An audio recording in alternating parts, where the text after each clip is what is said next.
क्या होगा, कैसे होगा, लोग कैसे आएंगे, कस्टमर्स कैसे आएंगे और हम अपने सर्विसेज को लोगों तक कैसे डिलीवर करेंगे।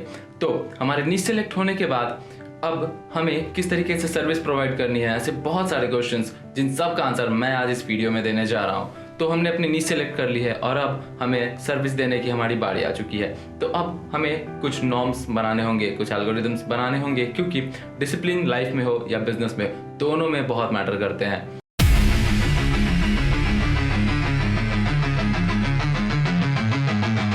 वेलकम बैक गाइज, मैं हूं युवराज और ये है मेरे हसल की सेल्फ मेड डॉक्यूमेंट्री। मतलब जीरो से उठ के हम बनाने जा रहे हैं $1 मिलियन कंपनी, और ये उसी की जर्नी है एक रिकॉर्डेड फॉर्म में। टर्म्स बनाए जा चुके हैं, एल्गोरिदम्स तैयार किए जा चुके हैं और अब बारी है उसके विजुअल साइट्स को प्रिपेयर करने की। मतलब जो भी चीज़ें पब्लिकली अवेलेबल होंगी, लाइक वेबसाइट्स हो गए, लोगो हो गए, व्हाट्सअप हो गए, एक्सेट्रा एंड ऑल। और उन सब में सबसे ज़रूरी है एक कॉन्टैक्ट नंबर, क्योंकि जैसा कि मैंने अपना मॉडल रेडी करा है तो उसके अकॉर्डिंग जो भी चीज़ें मैं सर्विस जिस तरीके से प्रोवाइड करने जा रहा हूँ, वो सारी चीज़ों के लिए सबसे ज़रूरी है हमारा कस्टमर के पास पहुँचना और कस्टमर से कांटेक्ट करना। अब बहुत से लोग, आप लोग कहोगे कि किसी भी बिज़नेस के लिए या किसी भी चीज़ के लिए तो हमें एक ऑफिस चाहिए होता है, लेकिन ऐसा नहीं है। जैसा मैंने मॉडल तैयार करा है तो उसके अकॉर्डिंग हमें ऑफिस की नीड नहीं है, क्योंकि हर चीज़ हमें पता है कि हम ऑनलाइन हैंडल कर सकते हैं। इवन वो एडवर्टीजमेंट्स हो या कस्टमर हैंडलिंग हो या फिर और अदर चीज़ें, तो हम बहुत सारी चीज़ों को खुद ही डेवलप कर लेंगे। जैसे अगर हमने अपनी कंपनी को ब्रॉडबैंड करना है तो एडवर्टीजमेंट्स के लिए जो भी टेक्स्ट या फिर जो भी एनिमेशंस रेडी होते हैं, तो मैं पहले भी ये सब चीज़ें कर चुका हूँ, तो वो मेरे लिए थोड़ा इजी हो गया करना। और अब उस चीज़ों को मैं खुद ही अवेल करा दूंगा पब्लिकली। और ऑफिस लेने की ज़रूरत मुझे अभी नहीं लगती, क्योंकि मुझे पता है कि मैं अपनी सारी चीज़ों को ऑनलाइन ईजिली हैंडल कर सकता हूँ, मेरी सारी चीज़ें ईजिली रन कर जाएंगी। तो अभी ऑफिस की मुझे ज़रूरत नहीं है, तो उसमें पैसे वेस्ट करने का फिर क्या ही मतलब होगा, क्योंकि अभी हम स्टार्ट कर रहे हैं तो हमारे पास हर चीज़ लिमिटेड है। और ऑफिस में जाने का मतलब कि मिनिमम 50K से ऊपर हमारा एक्सपेंस हो जाएगा, उसके डेकोरेशंस में, उसके रेंटल्स में, उसके बॉन्ड्स में।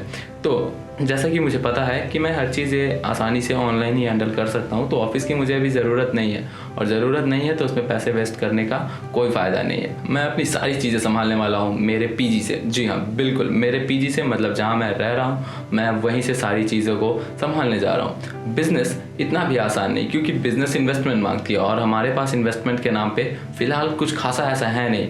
तो अब हमें सारे नॉन इसेंशियल एक्सपेंडिचर्स, मतलब जो भी चीज़ें ज़्यादा मैटर नहीं करती, उन सारे खर्चों को रोकना होगा और हर चीज़ को बैलेंस करके चलना होगा, ताकि हम अपने जो भी एक्सपेंसेस हैं उसको टर्म वाइज डिवाइड करके एक तरीके से, इसको आप एक तरीके का इन्वेस्टमेंट कहिए। अगर हम किसी चीज़ को बचा रहे हैं, एक्सपेंसेस हमारे उतने ही हैं, तो हम कुछ चीज़ों को उसमें से कट ऑफ करेंगे और वो एक्सपेंसेस बचा के हम इधर इन्वेस्ट करेंगे, ताकि हमारे पास हमको इससे हेल्प मिल सके। मैं खुले खुले कह देता हूँ बिजनेस का एक फैक्ट, कि बिजनेस छोटा हो या बड़ा हो, इन्वेस्टमेंट तो चाहिए ही चाहिए होता है। चाहे वो इन्वेस्टमेंट 100 रुपये की हो, 1000 रुपये की हो, या लाखों की हो, या करोड़ों की हो। आप किस स्केल पे बिजनेस कर रहे हो, उसके लिए इन्वेस्टमेंट काफ़ी ज़्यादा मैटर करता है। और अगर आपके पास इन्वेस्टमेंट नहीं है तो फिर बिजनेस तो भूल जाओ, क्योंकि एक मिनिमम रिक्वायरमेंट तो होगी। इवन आप कोई भी रिसोर्स जमा करने जाओगे बिजनेस के लिए तो उसमें आपके फंड्स लगने हैं, पैसे लगने हैं, ठीक है। और अगर कोई ये कह रहा है कि बिना इन्वेस्टमेंट किया, जीरो इन्वेस्टमेंट किया, या फिर आपको पैसे नहीं देने और आपका इतना बड़ा बिजनेस, तो वो झूठ कह रहा है भाई। बिना पैसे के इन्वेस्टमेंट नहीं हो सकता। अमाउंट कुछ भी हो वो मैटर नहीं कर रहा है। आपका डिपेंडेंसी इस चीज़ पे होगा कि आप किस अमाउंट से क्या करने जा रहे हो। लाइक अगर आपके पास 1000 रुपये हो तो आप सबसे पहले ये सोचो कि उस 1000 रुपये में कौन सा बिजनेस सक्सेसफुल काम करेगा। आपके पास लाख रुपए हो तो ये सोचो कि उस लाख रुपए में कैसा बिजनेस रन करेगा। पॉकेट में 100 रुपये हैं और हम चल दिए एयरलाइंस खरीदने, तो वैसा नहीं होता है भाई।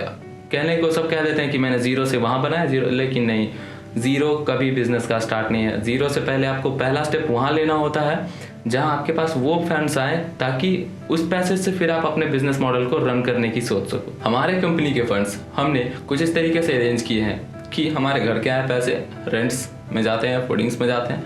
और जैसे कि मैं पहले फ्रीलांसर रह चुका हूँ और मेरे पार्टनर टीचर हैं, तो उनकी अर्निंग्स और मेरे सेविंग्स एसेट्स बनाने में जाते हैं और इन्वेस्टमेंट्स में जाते हैं। तो हमने हर चीज़ को प्रॉपरली प्लान करा है कि इतने इतने कहाँ कहाँ जाने हैं। अब हमारे मेजर 2 एक्सपेंसेस हैं, पहला लिविंग और दूसरा मार्केटिंग्स या एड्स।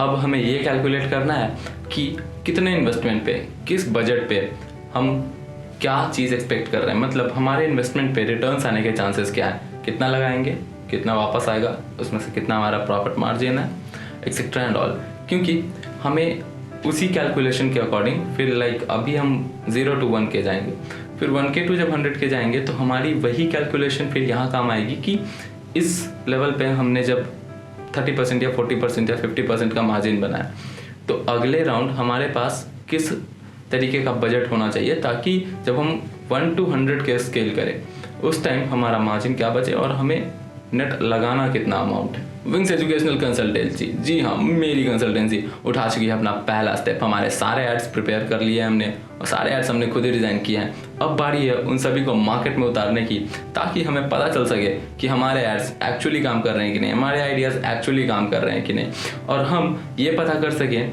कि हमारे जो भी प्लान्स हैं वो एक्चुअली में काम कर रहे हैं कि नहीं।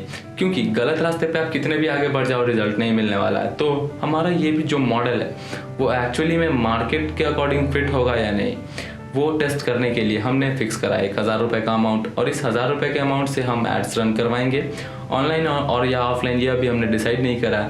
मेजॉरिटी तो है कि अभी हमारे पास ऑफलाइन कस्टमर्स हैं तो हम ऑफलाइन ही एड्स करने का कोशिश करेंगे और देखेंगे कि हम कितना आउटपुट इससे जनरेट कर सकते हैं, क्या रेवेन्यू बनाया जा सकता है। हमारे रिजल्ट्स देखने इसलिए भी ज़रूरी है, वो भी छोटे स्केल पे, ताकि हमें पता चल सके कि हमारे आइडियाज़ होपफुली काम करेंगे या नहीं।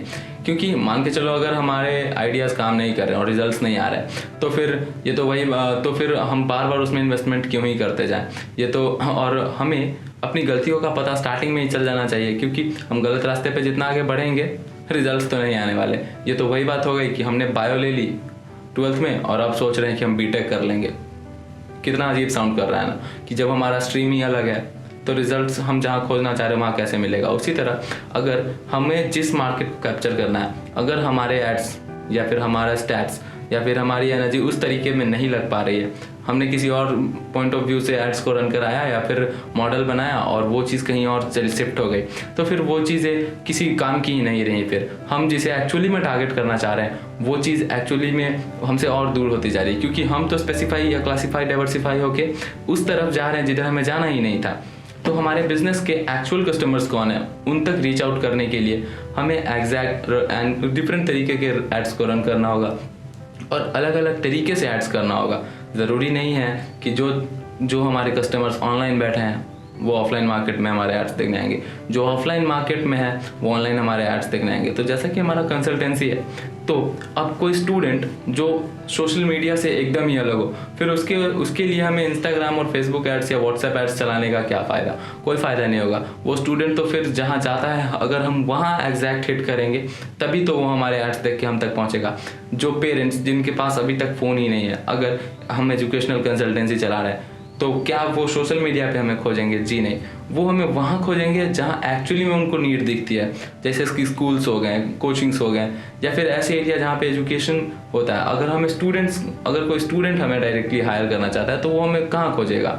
अपने प्लेग्राउंड में? नहीं, वो वहाँ खोजेगा लाइक लाइब्रेरी में, जहाँ पे वो एजुकेशनल पर्पज से जा रहा है। लास्ट वीडियो के कमेंट्स में मैंने देखा कि मेरे एक भाई ने कहा कि भाई तुम पॉडकास्ट बनाओ या फिर डेली वीडियो लाओ, तो भाई वो चीज़ पॉसिबल नहीं है, क्योंकि हमें बहुत सारी चीज़ों को एक साथ रन करना पड़ रहा है। तो और उसमें से एक यूट्यूब भी है और इन सभी चीज़ों को फिर अदर हैंडल्स में डालना और हमारे बिजनेस को भी रन करना, तो वो चीज़ पॉसिबल नहीं हो पाता है, क्योंकि टाइम तो हमारे पास लिमिटेड ही रह जाता है। कमेंट्स और प्यार दिखाने के लिए थैंक यू भाई। मैं कोशिश करूँगा कि जो भी चीज़ें आपने डिमांड करा है वो चीज़ मैं फुलफिल कर सकूँ, लेकिन वो चीज़ धीरे धीरे ही होगी।